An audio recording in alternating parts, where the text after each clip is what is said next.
mis hermanos, muy agradecido nuevamente de estar con ustedes en una clase más del libro de Hebreos. Hoy nos toca el capítulo 2, la segunda parte. Ha estado muy bonito. Este estudio siempre nos va a maravillar y nos va a llenar de muchas cosas buenas y objetivas que hay en él. Indudablemente, de parte mía les digo, es importante que cualquier persona que diga ser cristiana debería de aprender o saber bastante del libro de Hebreos.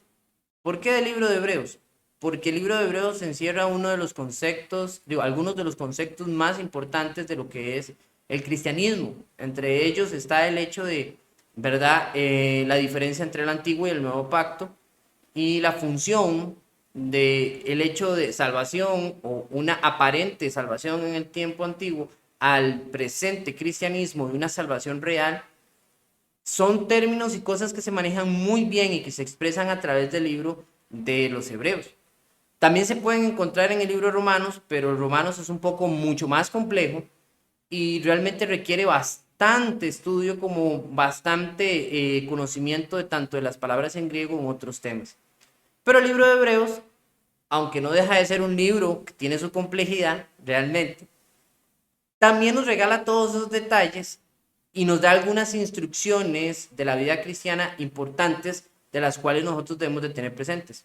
Estoy seguro que usted con el libro de Hebreos podría predicarle a cualquiera para convertirlo en Cristo y podría enseñar muchas cosas de la vida cristiana solamente con este libro. Así que es importantísimo el libro de Hebreos para la vida del cristiano. Realmente es algo necesario. Muy bien, continuamos con nuestro estudio y entonces estamos ahora adelantándonos, ¿verdad? Hacia la sección, vamos a leer todo y después vamos a ir a lo que normalmente vemos como las palabras de importancia. Vamos a ir a la sección del 5 hasta el versículo 18 leyéndola.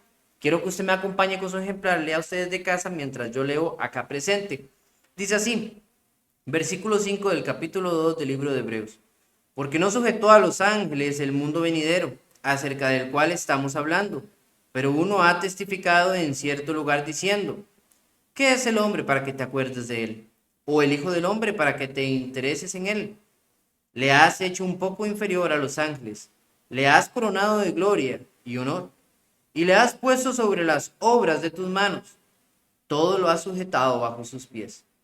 Porque al sujetarlo todo a él, no dejó nada que no le sea sujeto, pero ahora no vemos aún todas las cosas sujetas a él, pero vemos a aquel que fue hecho un poco inferior a los ángeles, es decir, a Jesucristo, coronado de gloria y honor a causa del padecimiento de la muerte, para que por la gracia de Dios probada la muerte por todos, porque convenía que aquel para quien son todas las cosas y por quien son todas las cosas, llevando muchos hijos a la gloria, hiciera perfecto por medio de los padecimientos al autor de la salvación de ellos. Porque tanto el que santifica como los que son santificados son todos de un Padre, por lo cual él no se avergüenza de llamarlos diciendo, anunciaré, por lo cual no se avergüenza de llamarlos hermanos, diciendo, anunciaré de tu nombre a mis hermanos.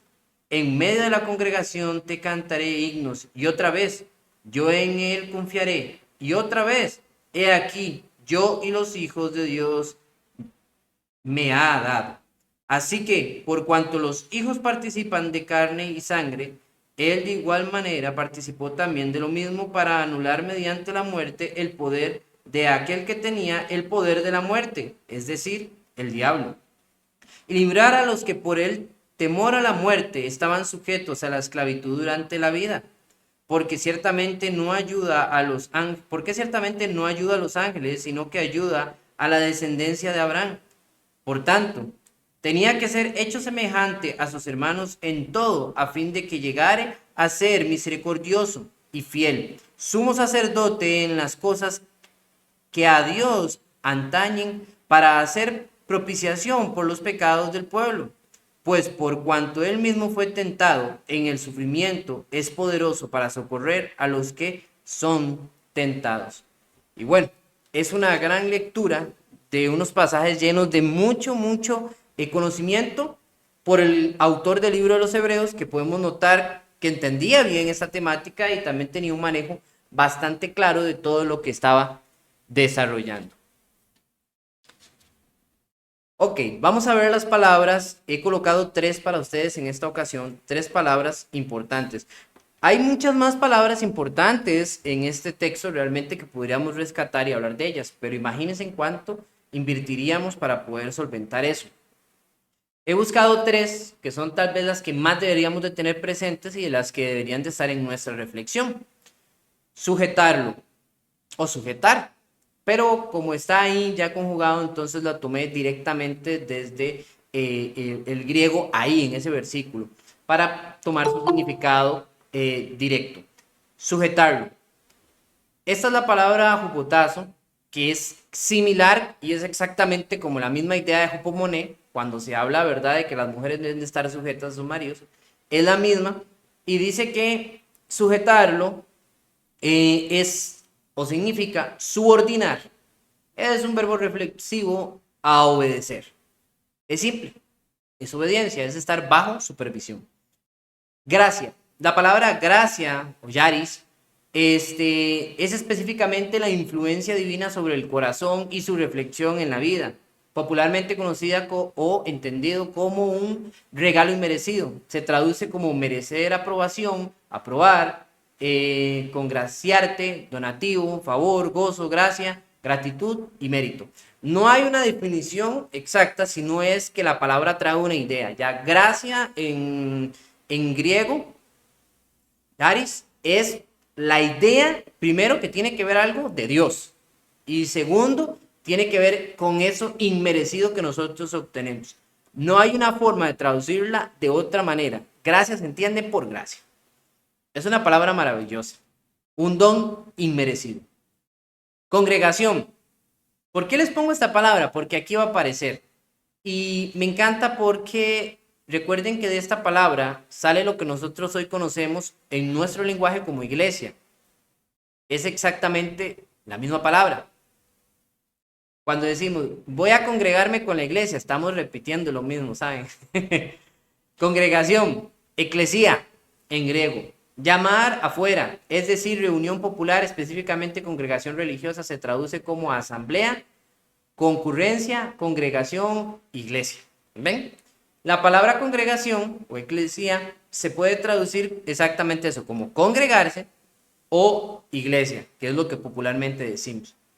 Recuerden, no es un pecado de muerte decir, vea, me voy a congregar con la iglesia, pero quiero que entiendan que a veces en nuestro lenguaje utilizamos palabras que al final su significado es reiterativo, ¿verdad? Como cuando a veces decimos el culto del servicio de adoración. Servicio de adoración y culto son lo mismo. Entonces no necesitamos a veces repetir una y otra vez las mismas cosas. Pero es parte del aprendizaje también. Muy bien, con estas 3 palabras iniciales vamos entonces a darle auge a todo lo que viene en cada sección. He dividido esto en varias secciones para ser más directo y que podamos tener un mejor desarrollo del tiempo y poder así aplacar también cualquier duda en su momento dado. Sección del 5 al 7. Dice, porque no sujetó a los ángeles al mundo venidero acerca del cual estamos hablando. Recuerde que el autor del libro de Hebreos está dando su referencia clara y está defendiendo el punto de que Jesús es superior a los ángeles. Y él aún no ha salido de esto. Yo quiero que ustedes entiendan que hemos hablado bastante, pero el autor del libro de los Hebreos aún sigue defendiendo la idea de que Jesús es superior a los ángeles. Hay que recordar lo importantes que eran estos seres celestiales para los judíos en cuanto a terminología de autoridad. Y para poder llevar su mente y decir, bueno, no vayan detrás de autoridades de aquellos pontífices de su tiempo, ¿verdad? Aquellos sacerdotes de su tiempo, sino detrás de la autoridad que fue impuesta y nos colocó a través de Jesucristo. Es importante denotar entonces, ¿verdad?, que este es superior aún de los que ellos dicen hablar, porque recuerden que las escrituras fueron transmitidas a los profetas y a la humanidad a través de los mismos ángeles, según la palabra del Señor nos lo ha indicado, ya anteriormente lo hemos visto. Entonces, viene y se aproxima con su argumentación y dice, pero uno ha testificado en cierto lugar diciendo. Este uno se refiere básicamente a la escritura basada en Salmos capítulo 8, quiero que puedan leer conmigo Salmos capítulo 8 rápidamente y podamos ver de a qué se refería. Recordemos que el autor del libro de los Hebreos no va a utilizar los nombres de los autores escritos. Puede ser que los desconociera, tal vez. No creo exactamente que sea así. Creo que por referencia a su lenguaje, a su forma de estar expresando las cosas, él asume que los que recibirían este mensaje ya ellos sabían de qué estaba hablando. Nada más estaba sacando la palabra, ¿verdad?, del Antiguo Testamento para dar a concluir una afirmación de lo que él estaba diciendo. Entonces no perdería o invertiría tiempo diciendo, recuerden que Isaías dijo, recuerden que David dijo, recuerden. No, sino que él diría, tomaría como un todo la palabra de Dios y diría, en cierto lugar alguien dijo. ¿Por qué? Porque a lo mismo que su libro, que no tiene autoría, él tampoco le está dando autoría a nadie en el Antiguo Testamento. Es para dejar un hecho claro de que el autor, tanto de lo que él dice como de lo que se está haciendo, es el Espíritu Santo. Es una gran observación, un punto de verlo. Muy bien. Dice en el Salmo, capítulo 8, Salmo 8, versículo del 4 al 6. Dice de esta manera, Salmo capítulo 8, el versículo 4 al 6. Digo, ¿qué es el hombre para que de él te acuerdes? Y el hijo del hombre para que lo cuides. Sin embargo, lo has hecho un poco menor a los ángeles y lo coronas de gloria y majestad. Tú le has enseñoreado sobre las obras de tus manos y todo lo has puesto bajo sus pies. ¡Wow! ¡Qué gran enseñanza! Esto es un pasaje, hermanos, que nos dice algo grande de nuestra humanidad. Grandioso.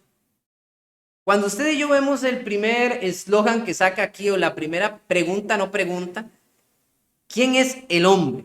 Ahora, esta referencia a quién es el hombre o quién es el hijo del hombre es parte de mucho de su lenguaje, del lenguaje de las personas hebreas. Básicamente el hecho de oír esto es como cuando vivimos allá en la palabra del Señor, ¿verdad? Que dice, Dios no es hombre para que mienta, ni hijo de hombre para que se arrepienta. ¿Ven cómo utiliza la misma alegoría?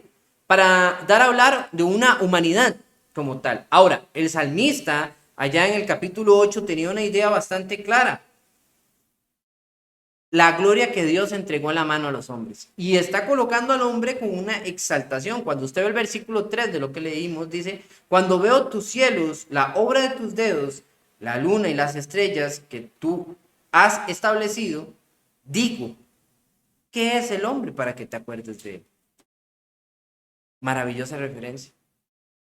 Este pasaje inspirado por el Salmo 8 se detiene en la paradoja de la significancia física del hombre en contraste con la importancia espiritual tan grande que incluso Dios se acuerda de él. Es donde yo y usted debemos de ver, bueno, somos una raza inferior que los ángeles. Si usted se pone a ver eso, los ángeles son seres celestiales, espirituales, que son superiores a nosotros definitivamente. Sí, los mismos demonios son superiores que nosotros. Si usted lo ve físicamente, tienen cuerpos muy distintos, superiores a nosotros, no con las limitancias que tenemos nosotros. Póngase a pensar, nosotros no podemos salir de cierto grado de esta atmósfera, ni siquiera salir de toda la atmósfera. A cierto punto, usted y yo, a cierto nivel de la atmósfera, ya no podemos respirar. O sea, no podemos. No tenemos alas como los pájaros para volar. Así que nos toca caminar. Vea usted que si pudiéramos nadar como los tiburones, iríamos más rápido. Pero no, nos toca caminar y eso hace una limitación grande porque no podemos cruzar los mares gigantescos, no podemos cruzar el gigantesco cielo, aún más no podemos salir de este planeta. Estamos limitados a muchas cosas. No podemos vivir en cualquier ecosistema, necesitamos un ecosistema donde se nos dé adrede el poder existir. Cuando usted ve eso y nos compara con los ángeles, dice, bueno, ellos se mueven en tiempos velocísimos, o sea, una percepción diferente a la nuestra. Ellos están en un plano espiritual, no físico. Ellos no tienen la limitación de la hambre como uno, no tienen los deseos carnales y pasionales, sexuales como uno, no tienen esa necesidad de tener un compañerismo como uno, y tampoco tienen la limitación de que 4 paredes los pueden cerrar como a uno. ¡Qué increíble! Y el ser humano, nosotros, siendo tan limitados, Dios se acuerda. Cuando usted ve Juan capítulo 3, versículo 16, un pasaje súper conocido, que dice que de tal manera amó Dios al mundo que ha dado a su Hijo unigénito para que todo aquel que en él crea no se pierda, mas tenga vida eterna. usted se puede preguntar a sí mismo y decir, ¿qué tan importante es el ser humano como para que Dios haya invertido todo el tiempo que ha invertido en el ser humano? Para nosotros puede ser abismal ese tiempo, pero para Dios puede ser poco. Recuerdo lo que decía Pablo, para Dios un día es como 1000 años y 1000 años como un día. En relación a lo que para él significa el tiempo, no es que objetivamente sea así, un día o 1000 años, no. Pero el tiempo que Dios ha invertido para con nosotros la humanidad tiene que ser por algo. Aún más, el haber entregado a Jesucristo por nosotros tiene que ser por algo. Por eso el autor dice, pero uno testificando de cierto lugar dice, ¿qué es el hombre para que te acuerdes de él? Y eso es cuando nosotros deberíamos de pensar. Número uno, somos importantes. Y no solo el hombre, sexo masculino. No, no, no, no. La palabra hombre que está aquí es una palabra que se refiere a antropos y es que quiere decir seres humanos. O sea, todos. En general, hombres y mujeres. Y básicamente esa es la idea. Todos nosotros somos importantes para Dios.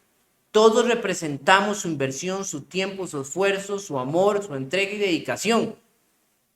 Claro que debe haber algo en la humanidad para que incluso Satanás hubiese querido dañarla desde un inicio y quisiera que pereciéramos juntamente con él. Entonces hay una reflexión interna desde el inicio que usted y yo deberíamos elogiar. Ahora, el segundo parámetro de esto es ¿quién es el Hijo del Hombre? Esta es una frase muy popular, como les decía, como la anterior, se utiliza, ¿verdad? Que hijo de hombre, así como también el hombre, para hablar generalmente de la humanidad. Vemos allá en Ezequiel, capítulo 2, versículo 1, donde también se utiliza, ¿verdad? Donde Dios llama a Ezequiel y le dice, ven, hijo de hombre.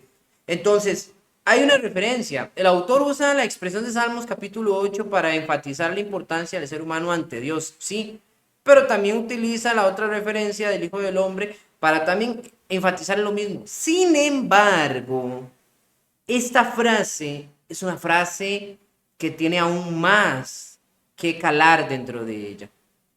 El Hijo del Hombre. Usted se acordará de que esta es una frase que ha utilizado Jesús para referirse a sí mismo, ¿cierto o no? Porque el Hijo del Hombre, hablando de sí mismo, Jesús ha dicho en múltiples pasajes y mucha gente a veces reflexiona y dice, mira, ¿por qué Jesús se llamó el Hijo del Hombre si él no era el Hijo de Dios? Bueno, déjenme decirles que esto es una referencia a varios pasajes que vamos a leer y que es importante, específicamente a Daniel capítulo 7 versículo 13 al 14. Quiero pedirle a algunos de los que me acompañan en la clase que por favor sea tan amable y me ayude a dar esta lectura.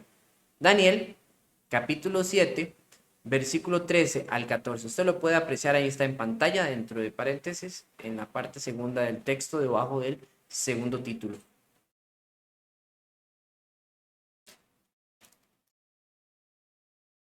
Adrián, por favor, mi hermano.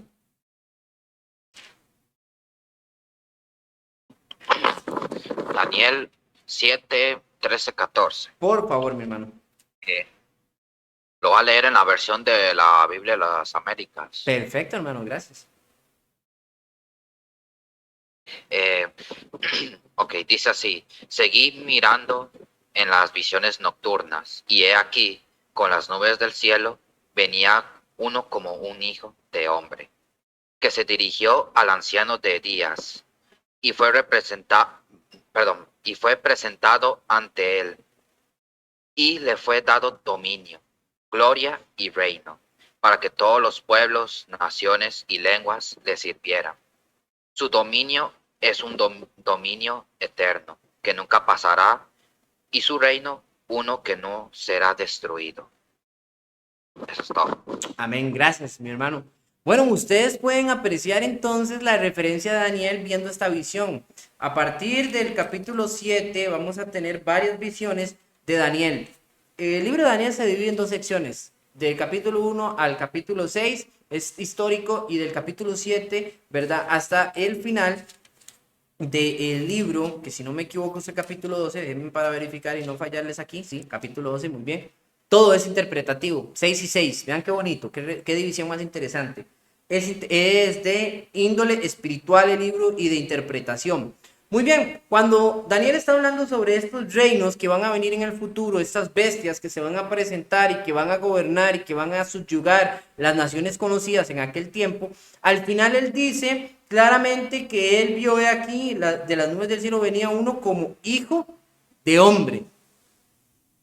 Eventualmente de esta frase es de la que Jesús está agarrando para más adelante decir el Hijo del Hombre.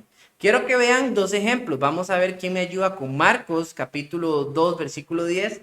Otra persona que me ayude con Lucas, capítulo 19, versículo 10. Vamos con la hermana Ruth. Marcos, capítulo 2, versículo 10. 2:10, dice así. Pues para que sepáis que el Hijo del Hombre tiene potestad en la tierra para perdonar pecados, dijo al paralítico. Amén, excelente. ¿Quién me quiere ayudar ahora entonces con Lucas capítulo 19, versículo 10?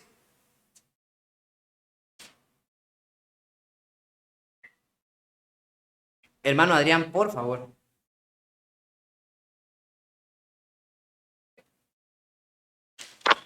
Y dice Jesús así, porque el Hijo del Hombre ha venido a buscar y a salvar lo que se había perdido.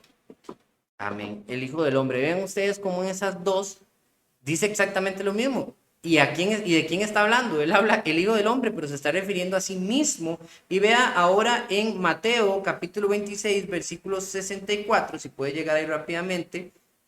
Dice, Jesús dijo, tú mismo lo has dicho. Sin embargo, os digo que desde ahora veréis al Hijo del Hombre sentado a la diestra del poder venidero sobre las nubes del cielo.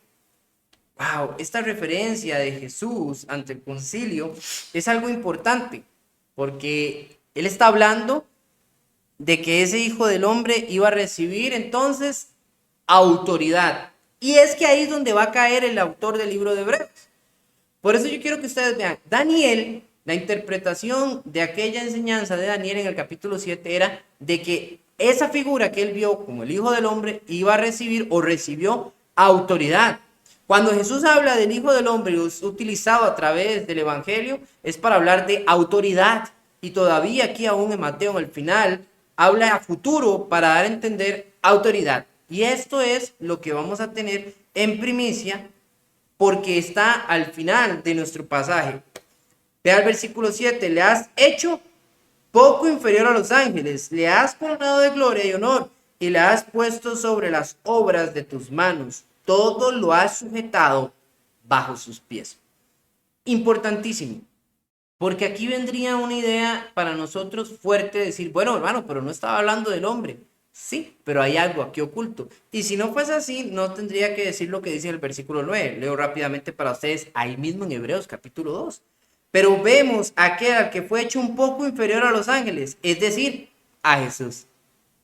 ¿Cómo sabemos que ese Hijo del Hombre? ¿Cómo sabemos que esa figura que apunta o que Jesús estuvo apuntando? ¿Cómo sabemos que esa figura a la que Daniel habló? ¿O cómo sabemos que esa figura del Hijo del Hombre que es mencionada en Salmos capítulo 8 es apuntando a Jesús? Porque el autor del libro de Hebreos nos regala la interpretación. No tenemos que interpretar, hermanos. La Biblia se interpreta sola a ella misma. Es grandioso, es grandioso. Entonces, vamos a hacer un stop, un momentico, y vamos a ir a la sección de preguntas. Muy bien. Muy bien, seguimos entonces con nuestra sección del versículo 8 al versículo 9. La sujeción de todo, se llama esta sección, por así decirlo. Dice así, versículo 8, cerrando con la misma referencia al Salmo 8, decía, todo lo ha sujetado bajo sus pies, porque al sujetar todo a él, no dejó nada que no le sea sujeto, pero ahora no vemos aún todas las cosas sujetas a él. Pero veremos a aquel que fue hecho un poco inferior a los ángeles, es decir, a Jesús, coronado de la gloria y del honor a causa de el padecimiento de la muerte, para que por la gracia de Dios probara la muerte por todos. Muy bien, cuando vemos estos dos versículos, encierran un montón de cosas maravillosas. Vean la cantidad de texto que tenemos aquí para leer. Tenemos que entender que en referencia a lo que dijo el Salmo 8, que fue lo que citó nuestro autor del libro de los Hebreos, Dios puso autoridad en el hombre misma. Y eso hay que verlo en el hombre como persona. Vamos a hablar uno de ese salmo, porque ese salmo tiene la facultad de decirnos a nosotros lo que el autor del libro de Hebreos está diciendo y explicando mucho mejor. Se trataba del hombre, pero también se trataba de quién, del que iba a venir de esa descendencia e iba a tomar ese honor. Dios sujetó el mundo conocido al dominio del hombre. Génesis capítulo 1, versículo 28, vamos a leerlo rápidamente, tiene para nosotros la idea primaria. Hay que entender, hermanos, que lo que Dios creó primariamente, todo, desde la base del matrimonio, la naturaleza, la constitución, la forma en la que se iba a regir, tenía una forma estrictamente perfecta. Sin embargo, nosotros, el ser humano, obviamente, desbalanceamos, porque mucha gente dice, lo destruimos. No, nosotros nunca destruimos el propósito de Dios, es imposible para nosotros. Pero nosotros desbalanceamos que ese hecho siguiera el rol a prontitud, sino lo que hicimos fue atrasar el proceso por nuestra falta y nuestro pecado. Dice el versículo 28 del capítulo 1 de Génesis, y los bendijo Dios y les dijo, sed fecundos o fructificados, como dice la versión Reina Valera, y multiplicados y llenad la tierra y sojuzgadla, ejerced dominio sobre los peces del mar, sobre las bestias del cielo y sobre todo ser viviente que se mueve sobre la tierra. Y dijo Dios, he aquí yo os he dado toda planta que da semilla, que hay en la superficie de toda la tierra, y todo árbol que da fruto, que da semilla, todo os servirá de alimento. Y toda bestia de la tierra, a toda ave de los cielos, y a todo lo que se mueve sobre la tierra y que tiene vida, les he dado toda planta verde para alimento. Y fue así. Y vio Dios todo lo que había hecho, y he aquí, era bueno en gran manera. Y fue la tarde y fue la mañana del sexto día. Cuando usted ve eso, mis queridos hermanos, usted puede apreciar de que cuando Dios creó al hombre en el sexto día, le dio la facultad de tener dominio sobre todo. No obstante, el hombre más adelante en Génesis capítulo 3, versículo 22-24, vamos a ver sus desplazamiento del jardín del Edén a causa del pecado, lo cual hizo que el hombre perdiera esta autoridad. Cuando dice Dios hizo al hombre a su imagen y semejanza, varón y hembra los creó, hay que entender que la oportunidad clara que se ve aquí es que nosotros estábamos hechos a imagen de Dios con la idea de que nosotros íbamos a ser la imagen misma de Dios gobernante en este mundo, en la tierra. Pero nosotros degradamos en nuestro ser esa oportunidad de tener ese dominio absoluto.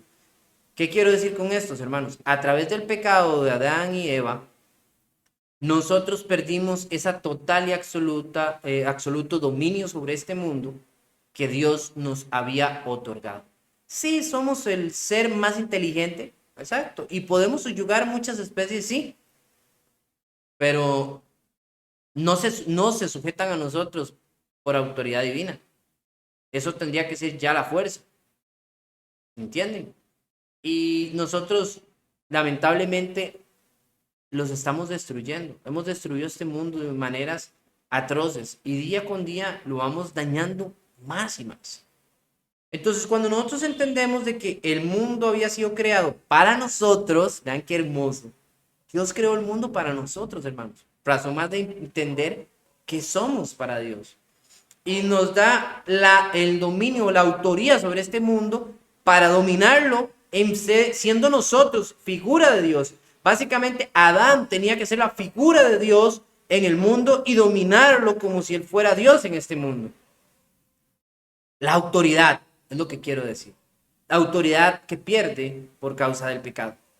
Después tiene que venir otra autoridad. ¿Cuál es? La ley. La ley es aquella que vino a enseñarnos al hombre como tal, a todos nosotros, el dominio de la muerte y entonces la falta del poderío. Porque nosotros al perder ese dominio, esa autoridad, ¿quién se enseñoreó de este mundo? La muerte. El hombre tenía el árbol del bien y el mal, el conocimiento del bien y mal, y el árbol de la vida. Y el hombre podía comer del árbol de la vida. Cuando fue expulsado en Génesis capítulo 3, versículos 22 y 24, en el jardín del Edén, perdió la facultad de tener vida constante. Así que eventualmente la promesa de Dios de morir se iba a cumplir. ¿Cuándo? Cuando el hombre se fuese poco a poco degradando en su ser físico hasta llegar a la muerte, a la separación del alma del cuerpo. Listo. Era la pérdida, era entonces la muerte. ¿Y qué es el señorío de este mundo? La muerte. Y por ende la muerte trajo cavidad al pecado, porque sabemos que la paga de la muerte es el pecado. Ahora, ¿qué nos dice Pablo sobre la ley?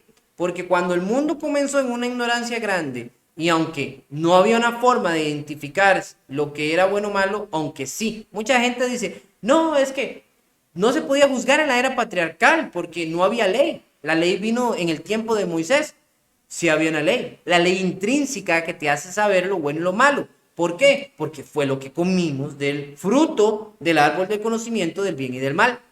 El hombre no es acepto, digo, no es, perdón, ¿cómo se llama? Alejado al entendimiento o a la concepción de lo bueno y lo malo. Por eso, número uno, usted ve en el capítulo 4 de Génesis, cuando Dios se acerca a Caín, que Caín estaba celoso por recibir la gloria de su hermano y no él, y Dios le dice, el pecado está a la puerta, tú con todo lo detendrás.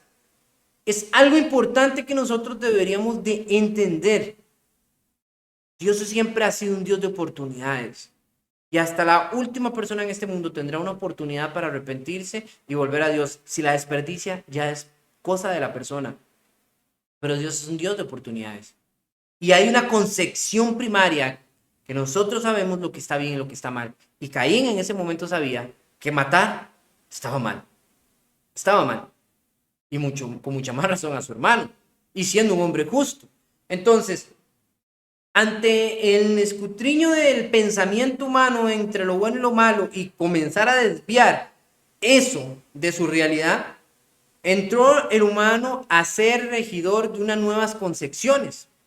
Por ende, por esta razón, Dios pacta con el pueblo de Israel y crea para ellos una nueva guía para que sean santificados, para que sean entendidos y también sean expiados de su mal proceder y puedan tener una vida como se debiera o más cercana a lo que Dios pretendía que el ser humano tuviese desde un inicio.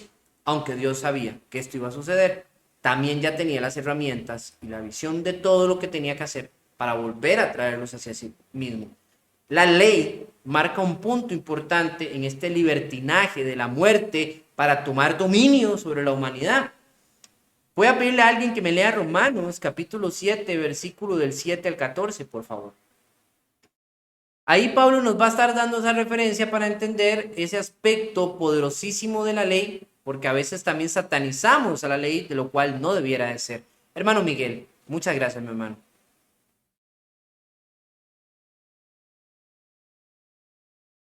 Romanos 7, 7 al 14, ¿ah? Por favor. Dice así la palabra del Señor. ¿Qué diremos, pues? La ley es pecado en ninguna manera, pero yo no conocía al pecado sino por la ley, porque tampoco conociera la codicia, si la ley no dijera, no codiciarás. Mas el pecado, tomando ocasión por el mandamiento, produjo en mí toda codicia, porque sin la ley el pecado está muerto. Y yo sin la ley vivía en un tiempo, pero venido el mandamiento, el pecado revivió y yo morí. Y hallé que el mismo mandamiento que era para vida, a mí me resultó para muerte. Porque el pecado, tomando ocasión por el mandamiento, me engañó y por él me mató. Esa De manera que la ley, a la verdad, Perdón, mi hermano Miguel, continúe, discúlpeme. okay. Porque el pecado, tomando ocasión por el mandamiento, me engañó y por él me mató.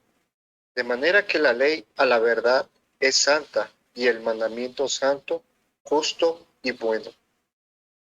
¿Qué es lo que yo necesitaba específicamente que escucháramos esa parte? Porque Pablo habla sobre que el mandamiento de la ley es vida, pero a la vez dice que es engañoso y a la vez dice también que me mata. Y esto es confuso si usted lo está apreciando de una manera distinta en nuestro tiempo. Pero en la forma, obviamente es un lenguaje en judaizante, tiene una forma poética de tratarse y una forma de entenderse. ¿Y cuál es? Vamos a tratar de llevarlo un poco más a nuestra concepción en una idea más actual. Cuando usted no sabe lo que es malo, aunque usted tiene una idea general de las cosas malas y buenas, cuando usted no sabe que algo es malo, usted no se preocupa por ello. De hecho, nunca siente que hace nada malo. Un ejemplo, un niño.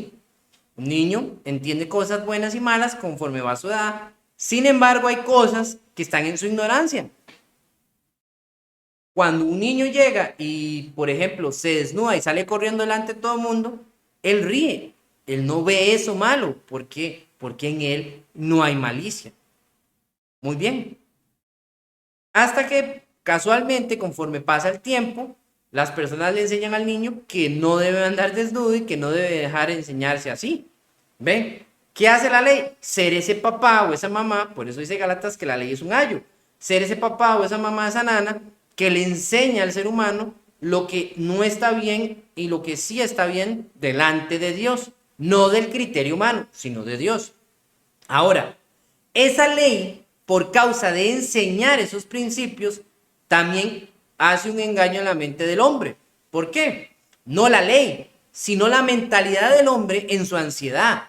Y esta es que por causa de que cuando uno le dicen, no me toque eso que dejé ahí, hace que la apreciación de uno se voltee directo hacia eso que le dijeron que no se puede tocar y ahora ya uno comienza a reflexionar. ¿Por qué no lo puedo tocar? ¿Por qué no lo puedo agarrar? ¿Qué esconde ahí? ¿Qué hay ahí? ¿Hay algo bueno? ¿Hay algo malo? Y esa curiosidad es la que me va a pervertir como persona, llevándome o mostrándome poco a poco cómo puedo ir cerca de aquel pecado del cual ya me demarcó la ley que no debiera. Entonces, es santa y me salva la ley cuando yo obedecía sus normas, pero me mata cuando yo desobedezco sus normas. Y quiera o no quiera, ella iba a venir y tenía que venir para enseñar e instruir al creyente en su tiempo de Dios lo que era bueno y lo que era malo. ¿Ok? Entonces, cuando vemos esa apreciación, por eso Pablo dice, vino la ley. Ahora, ¿por qué es importante esto dentro del texto de Hebreos? Porque nosotros tenemos que ver cómo es el acto de la sujeción. Primero Dios creó al hombre, la figura de Adán, para que todo el mundo estuviera sujeto a él y él fuera la figura de Dios. Como esto lamentablemente no se dio, entonces vino la ley a tomar la autoridad. Y esa ley transmite esa autoridad en pos de la obediencia a esa ley. Pero no se la da a nadie. ¿Por qué? Porque no hubo quien cumpliera a cabalidad toda esa ley. Hasta que llegó ¿quién? Ya ustedes y yo sabemos. Muy bien, entonces ahora tenemos a la figura de Jesús. Porque hay que entender por qué en el capítulo entonces 8 dice, porque al sujetarlo todo a él, no dejó nada que no sea sujeto, pero ahora no vemos aún todas las cosas sujetas a él. Pero vemos a aquel que fue hecho un poco inferior a los ángeles, es decir, a Jesús, coronado de gloria y honor, a causa. ¿Cómo es que Jesús llegó a tener esa autoridad que se le había destinado al ser humano? A causa del padecimiento de la muerte. No entró la muerte a Jesucristo porque él hubiera pecado. La muerte entró en Jesucristo por un padecimiento. Él la absorbe en sí por otra definición, que es lo que vamos a ver ahorita a continuación. Entonces, este es un detalle que a nivel Biblia del libro y específicamente el Nuevo Testamento es muy conocido. Quiero que leamos, por favor, 3 pasajes en orden. Vamos, y una persona me va a buscar, por favor, Filipenses capítulo 2, versículo del 5 al 11. Otra persona me va a buscar Efesios capítulo 1, versículo 20 al 23. Y otra, 1 Corintios capítulo 15, versículo 28. Por favor. Ok, hermana Araida, con el primero, por favor. Después nuestra hermana Ruth. Y el tercero, el hermano Adrián. Muy bien.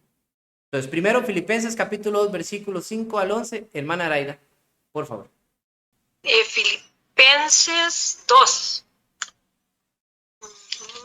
Del 15, es que esta letrita que tiene ese 2 del 5 y 11. Por favor.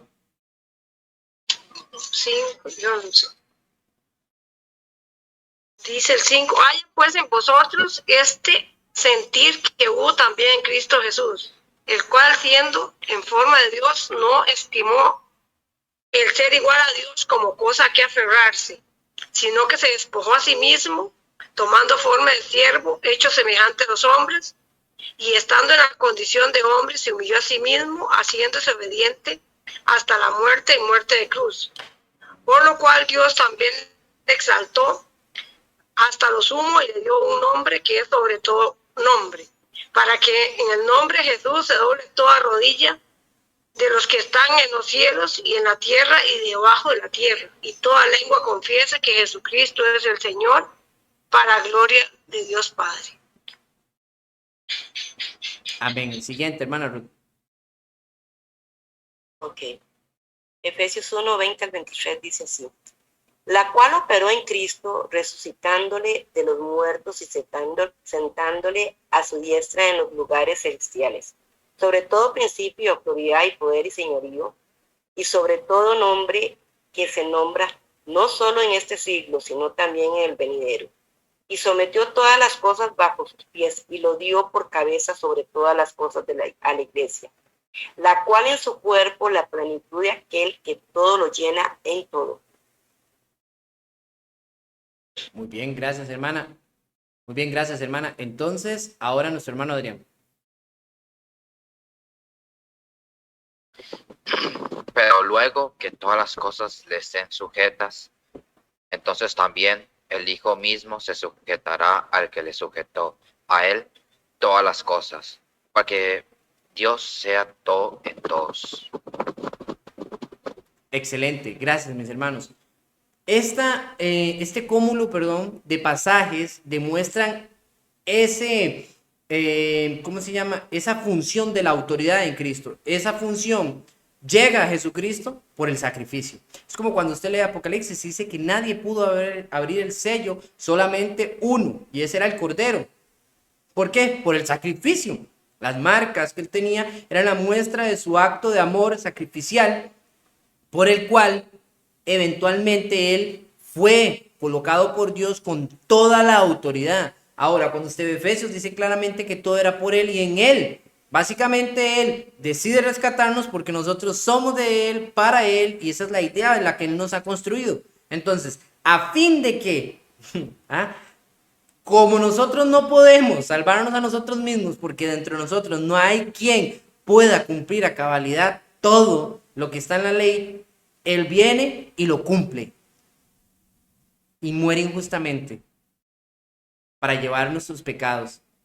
Y entonces Pablo me encanta cuando dice y habla de una manera hasta futurística, obviamente que cuando decimos que el que sometió a él todas las cosas no le incumbe a él, o sea, Dios le dio, el Padre le dio a él todo el dominio de todas las cosas, obviamente no incluye al Padre, ya no está por encima del Padre, pero dice que devolverá todo ese dominio cuando todo sea listo, acabado. Por eso el autor del libro de Hebreos dice, pero en aquel que fue hecho un poco inferior a los ángeles, es decir, en Jesucristo, coronado de gloria y honor a causa del padecimiento de la muerte, para que por la gracia de Dios probara la muerte por todos. Ahí está el punto.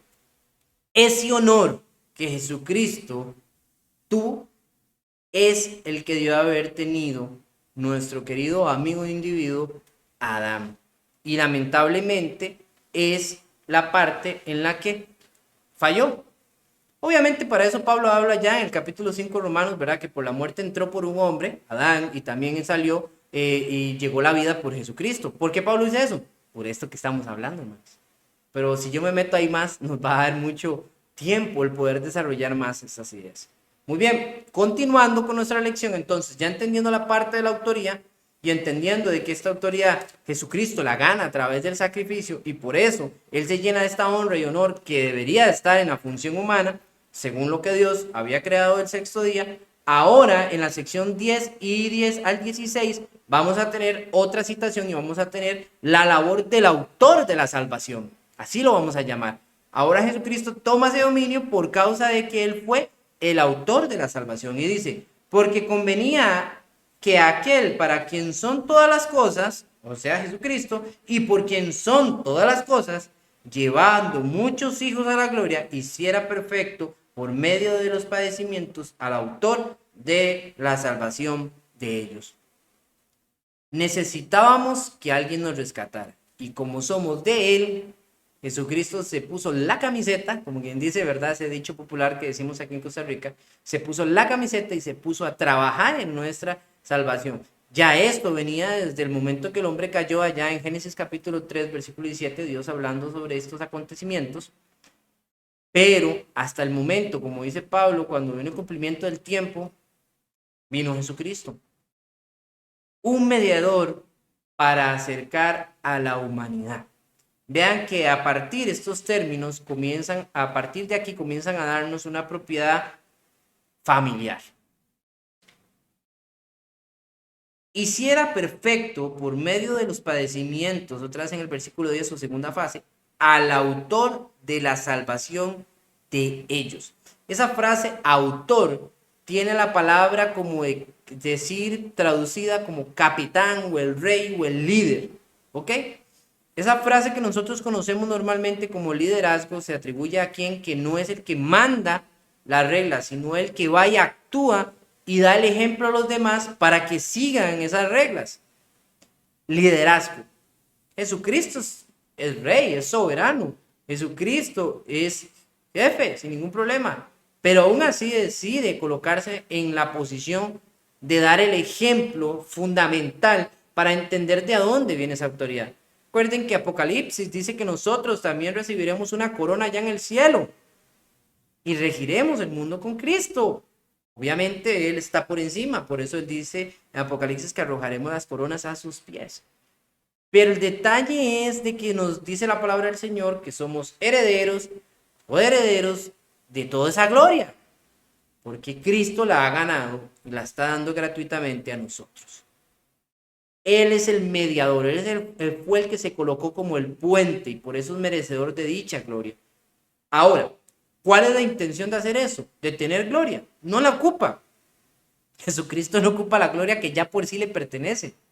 Hay que entender que aquí, en efecto, Él no necesitaría eso.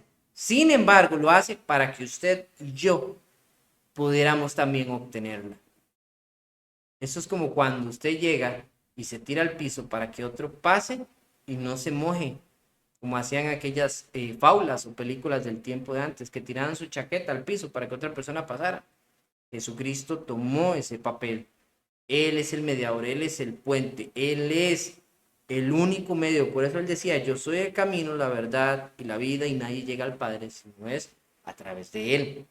Aparte de eso, vean lo que dice el versículo 11. Porque tanto el que santifica como los que son santificados son todos de un Padre. Es una familia espiritual. Jesucristo dice, bueno, Él es el que santifica y por Él somos nosotros como santificados. Eventualmente aquí no lo dice, pero ahí viene un desliz de lo que conocemos nosotros como el bautismo, porque el bautismo es la acción en la que nosotros representamos la muerte, sepultura y resurrección de Jesucristo en nuestra vida. Y al hacer eso, ¿verdad? Decimos que morimos juntamente con Él y resucitaremos juntamente con Él. Eventualmente, por eso dice que Él es el que santifica. Es a través de su cuerpo, es a través de su sangre, como Él santifica nuestra vida. Por eso, la acción de la cena que hacemos todos los primeros días de la semana, de comer su cuerpo, su carne, su sangre, el jugo de uvas que normalmente comemos, es porque es una representación de que participamos de Cristo y estamos en Cristo. Entonces, al estar en su mismo linaje de sangre, sangre espiritual, llamémoslo así, nos volvemos y somos parte de una familia. ¿Cuál? La del Padre Celestial. Vea lo que sigue diciendo, por lo cual Él no se avergüenza de llamarnos hermanos. Ese pasaje, hermanos, es hermoso. Y esto no es una idea que solo se queda aquí. El autor lo va a utilizar allá en Hebreos capítulo 11, cuando habla sobre aquellos hombres y mujeres de fe del pasado, y dice que tampoco se avergüenza de ellos. Toda acción que parece ante los hombres de hoy dignificante, pero sobre todo gratificante delante de Dios, es digna de ser reconocida. Por eso cuando una persona dice que se bautiza, que hay fiesta en los cielos, o cuando un pecador se arrepiente, hay fiesta en los cielos. Y aquí solamente vemos como, ¿qué pasó? Y bonito. Es lo que nos da a entender a nosotros que nosotros no estamos viendo, no podemos apreciar lo grandioso que son las cosas espirituales y cómo hay una fiesta, hay un jolgorio, hay una felicidad espiritual detrás de estas acciones. Y a veces somos limitados. Esperaría yo que hayamos un despertar en nuestra vida que nos permita apreciar realmente el hecho de eso tan grande y bello. Y no algo sobrenatural, sino en nuestra propia conciencia humana. Y ir y ver estas acciones como algo grandioso, como algo gratificante. Porque eso es parte de lo que vive la familia espiritual.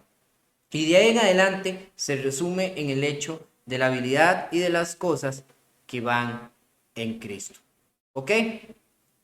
Muy bien, dice, por lo cual Él no se avergüenza de llamarlos hermanos, diciendo, anunciaré tu nombre a mis hermanos. Está hablando del Salmo 22, versículo 22 también. Dice, en medio de la congregación te cantaré himnos. Y otra vez, hablando ahora de Isaías, capítulo 8, versículo 17 y también el 18, yo en Él confiaré. Y otra vez, he aquí, yo y los hijos de Dios, me ha dado. Así que por cuanto los hijos participan de carne y sangre, Él al igualmente participó también de lo mismo, para anular mediante la muerte el poder de aquel que tenía el poder de la muerte, es decir, el diablo. Voy rápido esto. Jesucristo vence la muerte porque Él la dominó. Al ser resucitado, Jesucristo demostró que la muerte no lo podía a Él doblegar o subyugar.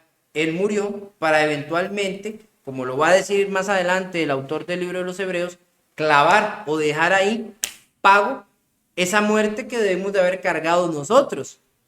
Pero Él se levanta de la muerte para dar toda esa honra y gloria a sí mismo. Número uno, Dios a través del Espíritu Santo levanta a Jesucristo de la muerte con la intención de coronarle y revestirle de esta gloria de la que hemos hablado. Se vuelve vencedor de la muerte y quita el dominio a aquel que la tenía. Ahora, Satanás no era el que controlaba la muerte, mis queridos hermanos, sino que Satanás controlaba la afluencia en la mente del ser humano para llevarnos hacia la muerte. ¿Cuál es el detalle? Nos producía o nos provocaba el deseo hacia el pecado. Ya es algo que se manifiesta en uno, como dice Santiago, por nuestra propia concupiscencia. Pero Satanás, con sus planes y maquinaciones, él allanaba el camino para que nosotros encontráramos el efecto placebo en el pecar y así nos desviáramos y muriéramos.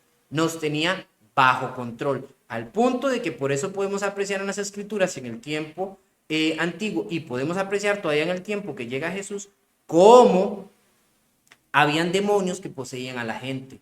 ¿Y cómo esto cambia? A través de la llegada de Jesucristo, porque a través de la influencia del Espíritu Santo son expulsados después de que Jesucristo se marcha. Todavía los apóstoles siguen expulsando demonios y haciendo estas obras maravillosas, al punto de que así se llegó a limitar el control de Satanás de este mundo.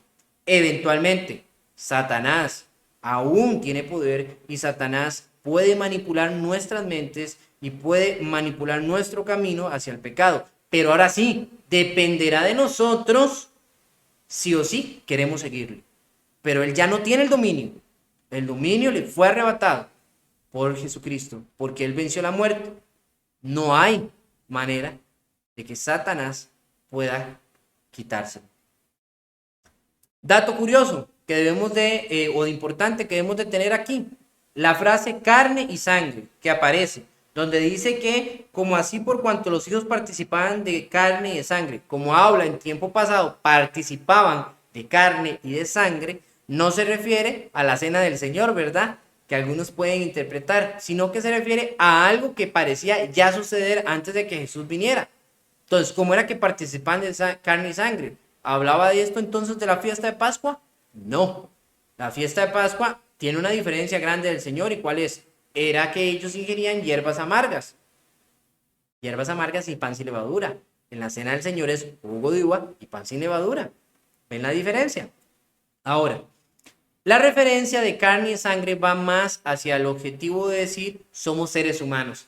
¿Qué quiero decir con esto? Bueno, la palabra carne es una referencia o es una frase usada para referirse a la morada de nuestro ser en esta tierra. Esta frase identifica al cuerpo humano. Pablo lo explica también en 2 de Corintios capítulo 5 del 1 al 6. Usted puede leerlo tal vez con mayor detenimiento allá en su hogar después. Y también la sangre, esta es una frase representada en una esencia sumamente importante, hermanos, dentro de nuestro ser porque refleja la vida. Esta es una argumentación que ha sido manejada a través de toda la Biblia como algo muy sagrado. Y la base de esto está en Levíticos capítulo 17, versículo 11. No me detendré aquí a hablar de sangre, aunque es un tema bastante necesario por una razón. El hermano Byron ya lo hizo. El curso del hermano Byron es complementario y es necesario que ustedes lo vean, lo escuchen, estén ahí para poder seguir entendiendo la línea. Si yo invirtiera todo el tiempo que necesitaría para hablar ahorita del tema de la sangre, que es sumamente importante, no acabaríamos en este tiempo con los últimos minutos que nos quedan ya para esta clase. Por eso es importante que usted también reciba esa clase, tómela, porque si no va a quedar falto para todo lo que vamos desarrollando también. Pero el tema de la sangre es sumamente importante y vamos a verlo más cuando lleguemos a los capítulos 8, 9 y 10 de este libro. Muy bien. Vamos a continuar entonces ya con lo último que nos queda, que va desde el versículo 17 al versículo 18. La idea comienza a tomar una caída. ¿Qué quiero decir con eso? Dice el versículo 17, por tanto. Con ese por tanto ya es como, bueno, esto es ya concluyendo de esto que estoy diciendo, este es el interés o este es el objetivo. Número 1, el sumo sacerdote tenía que compadecerse del pueblo. Esto es lo tendremos más claro en el capítulo 4 y 5, cuando hablemos del aspecto del sumo sacerdocio. Pero desde aquí les dejo una primicia. El sacerdote tenía que compadecerse a la hora de hacer el sacrificio una vez al año, porque por eso él tenía que confesar los pecados propios y los pecados del pueblo cuando ponía la mano sobre aquel animalito que iban a sacrificar. Entonces es un punto importante que lo vamos a estar viendo más objetivamente en los capítulos 4 y 5. El sumo sacerdote era la figura más prominente entre los levitas, ya que éste tenía la función de llevar a cabo la expiación del pueblo una vez cada año. Este es lo único que entraría a dicho día al lugar santísimo, de modo de que éste ofreciera a Dios un sacrificio por el pueblo, asimismo por él. Esta era la parte de la práctica de lo que nos dice Levíticos capítulo 16. Puede usted leerlo todo, sería importante que ya lo tuviera leído más adelante cuando lo veamos. Esta es la primicia, acuérdense, en este final es la primicia de lo que ya se viene, lo que él va a plantear. Y también que el sumo sacerdote judío, aparte de representar eso, hermanos, y aparte de tener una importancia, había un problema en el momento actual en el que fue escrita esta carta. ¿Cuál era? Ya no había un sumo sacerdote, habían dos. Ustedes pueden recordar lo que decía Lucas en el capítulo 3, versículo 2, que era el sumo sacerdocio ejercido por Anás y Caifás. Uno lo estaban eligiendo los romanos para sobreponerse como autoridad a los judíos, y el otro lo colocaban los judíos a la fuerza, y había un dime qué te diré. Ahora, el sumo sacerdote se estaba volviendo más una figura política, helenista y de bien no religioso, sino más que todo gubernamental en el tiempo en el que Jesús pisó esta tierra y aun cuando él se fue. Ya esto no representaba la figura del verdadero sumo sacerdote, estaba lejana a eso. Entonces el autor levanta una primicia y dice: Jesucristo básicamente tenía, ojo, tenía la facultad de poder fungir como un sumo sacerdote, porque él nos iba a entender, él iba a comprender nuestra vida como humano, porque él se encarnó como humano. Y esta es la base del final de todo lo que quiere decir ese capítulo 2. Jesucristo fue hecho semejante a los hombres, lo cual lo hizo ser inferior a los ángeles en sentido físico, pero su autoridad no deja de ser, ¿verdad? Sin embargo, fue revestido de una mayor gloria de la que tienen los ángeles. ¿Por causa de qué? De su sacrificio. Él puede comprendernos, Él puede entender lo que pasa en nuestra vida, nuestro dolor, nuestras ansiedades. Jesucristo fue tentado en todo lo que un ser humano es y puede ser tentado, con la única diferencia de nosotros, que Él jamás cayó en la tentación. Y quiero que entiendan que la manera en la que fue tentado Jesucristo posiblemente fue superior a la nuestra por mucho, porque el mismo Satanás llegó a tentar su vida. Hay gente que a veces proclama y dice de cierta manera, ay, es que Satanás me está fastidiando. Yo le diría, Dios libre, Satanás estuviera fastidiándote directamente, personalmente. Capaz ya hubieras caído. Entonces, hay que entender de que esas tentaciones, eso que sucedió en la vida de Jesús, jamás lo hemos experimentado. Cosa que va a decir el autor más adelante en el capítulo 12, cuando dice que no hemos experimentado qué es salir sangre de nosotros por causa de ese sufrimiento. Wow, es impactante todo lo que se viene, mis queridos amigos, y va a ser más todavía más hermoso. Esta solo es la primicia de todo lo que el autor quiere colocar, engrandecer la figura de Cristo, porque ahora se aproxima, ¿verdad?, a darle una superioridad de aquellos que Dios ha considerado que son para él importantes, nosotros, los seres humanos, y entre nosotros, los prominentes. Vamos a tener la figura de Moisés, vamos a tener ahí unos aspectos importantes de los que vamos a estar hablando poco a poco, y usted y yo vamos a poder aprender mucho de ello. Nota importantísima, pregunta para examen.